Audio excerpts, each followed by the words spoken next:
I am Sheikh Arbi, Assistant Teacher of Sani Guruji Nivas Vidyalaya Kids. विद्यार्थी मित्रांनो, इयत्ता 5वी विषय विज्ञान सेमीसाठी हा व्हिडिओ आहे. Lesson number 3, the earth and its living world. पृथ्वी आणि जीवसृष्टी आज आपल्याला पाहिजे. Chapter number 3. In this figure, students, here the surfaces of the earth. तुम्हाला या चित्रामध्ये पृथ्वीची आवरण दिसत आहेत. The first surface is lithosphere, second hydrosphere, and third one is atmosphere. These main 3 surfaces of the earth, and on hydrosphere and atmosphere, in these 2 surfaces, living things and living world are found. जलावरण आणि वातावरणामध्ये आपल्याला सजीव सृष्टी किंवा जीवसृष्टी आपल्याला आढळते, ज्याला आपण जीवावरण म्हणतो. ज्या आवरणावर जीव आढळतात त्याला आपण जीवावरण म्हणतो. त्यालाच आपण बायोस्फिअर म्हणायचं, इंग्रजीतून biosphere. Do you no atmosphere? Yes, we all know about the atmosphere. Hydrosphere means the sphere which found water. Atmosphere found many gases. Students, some questions are here. Can you tell where do you get water from? म्हणजे तुम्हाला पाणी कुठून मिळते? आपल्याला माहित आहे, we get water from rain and sources of water. आपल्याला पावसामार्फत पाणी मिळते आणि पाण्याच्या स्रोतातून आपल्याला पाणी मिळत असते. Second question is, where do you ले द फाउंडेशन ऑफ बिल्डिंग? तुमचे घर कोणत्या आधारावर बांधलेले आहे? तुम्हाला माहीत आहे, घर बांधण्यासाठी वीट, माती, सिमेंट, बांबू किंवा लाकूड,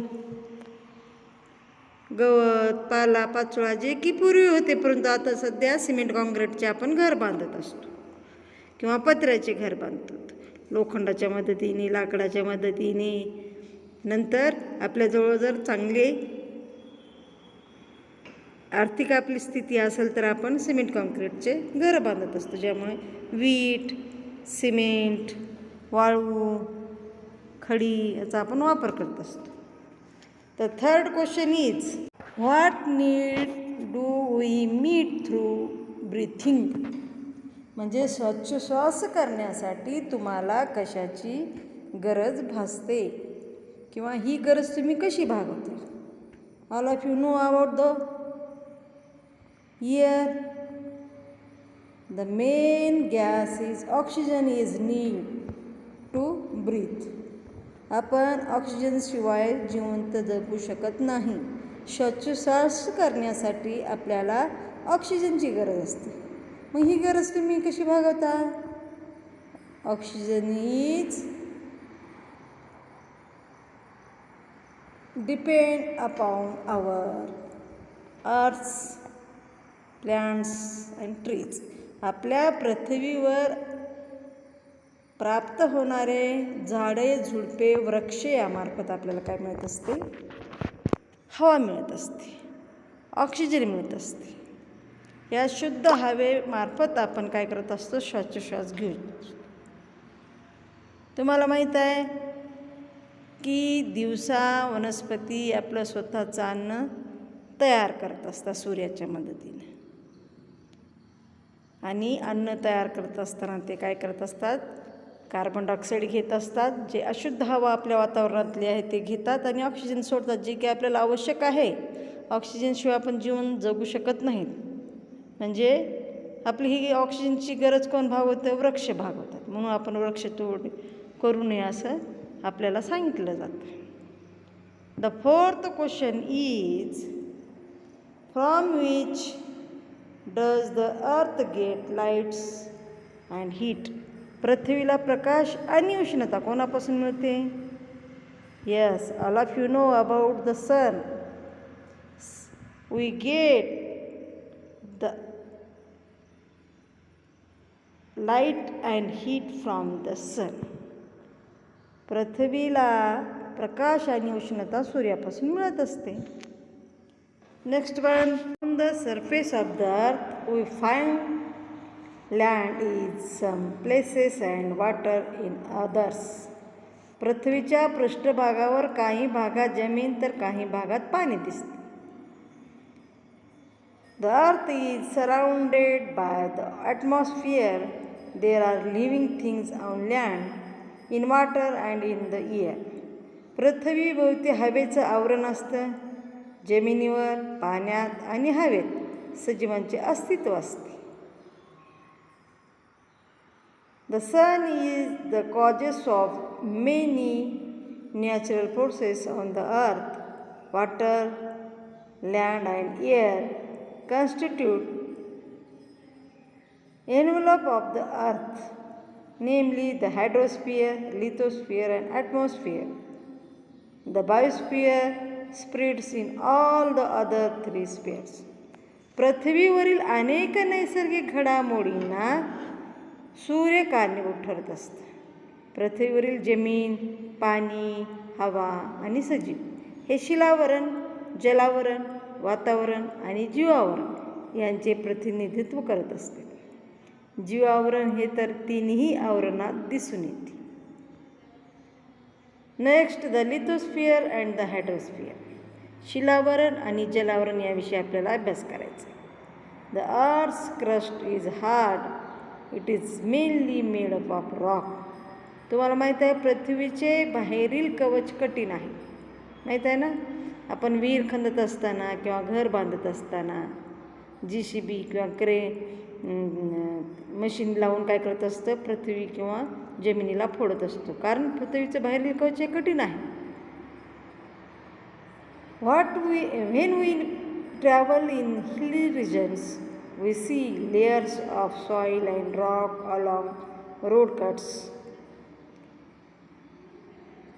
हे जे पृथ्वीचं बाहेरलं कवच आहे ते कठीण आहे. ते माती, खडकांचं बनलेलं आहे. आपण डोंगराळ भागातून प्रवास करताना तुम्ही पाहिलं असेल की जमिनीचं किंवा खडकाचे थर पाहतो. कोठे जमिनीचा मोठा गवताळ दिसतो तर कोठे ओसाड जमिनीवर वाळूच वाळू असते.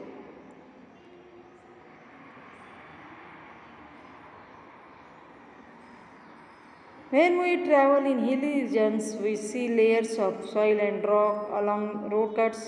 We see grassy expanses of land in some places and only sand in others. The land is covered with crops in the some places and with forest in others. Sometimes we get to see the deeper layer of soil into which trees' roots spread. At other we see rocks split apart.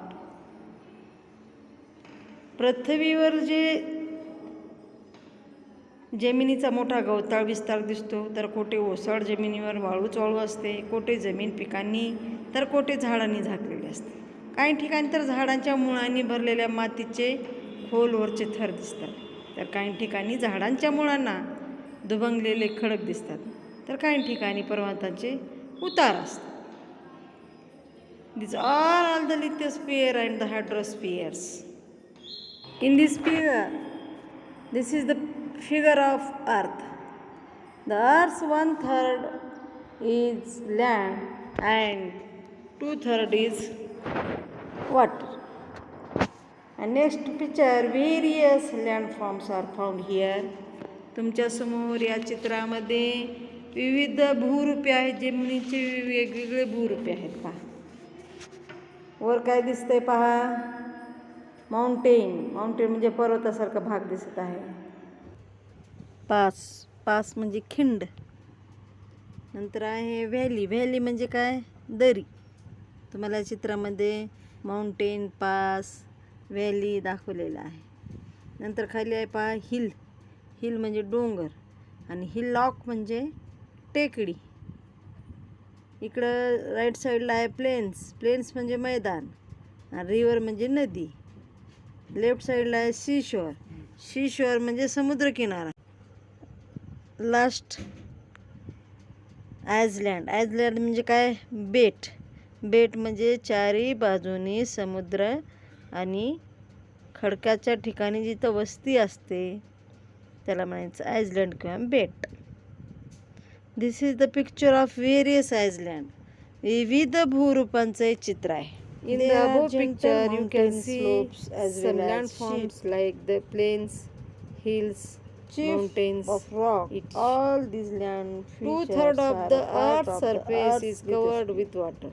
तुम्हाला माहित आहे 1/3 भाग जमिनीचा आहे तर 2/3 भाग काय पाण्याने व्यापलेला आहे. पृथ्वीच्या या पृष्ठभागाचा सुमारे 2/3 भाग पाण्याने व्यापलेला आहे. पृथ्वी हा जमिनीचा थर शिलावरणाचा भाग आहे.